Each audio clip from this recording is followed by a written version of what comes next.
Hi, my name is Bill, and today I'm going to be showing you how to replace the bleach dispenser in your washer. The reason why you'd have to do this is because it's damaged or missing. For this repair, we'll be using a flathead screwdriver.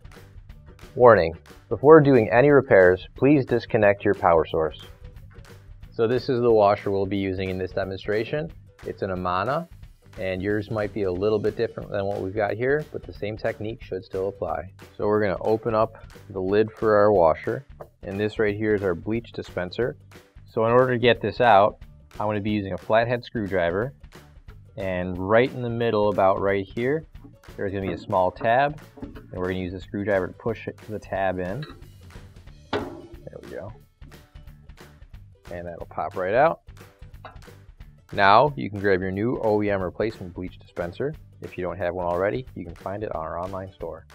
So in order to put the new one in, we've got a small tab sticking out of it right here. So we're going to put that in right there first, and then we're going to push it back as far as it'll go. Then you can just push down and it'll snap back into place.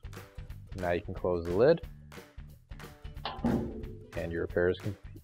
Finally, don't forget to plug in your appliance. If you need to replace any parts for your appliances, you can find an OEM replacement part on our website, PCApplianceRepair.com. Thanks for watching, and please don't forget to like, comment, and share our video. Also, don't forget to subscribe to our channel.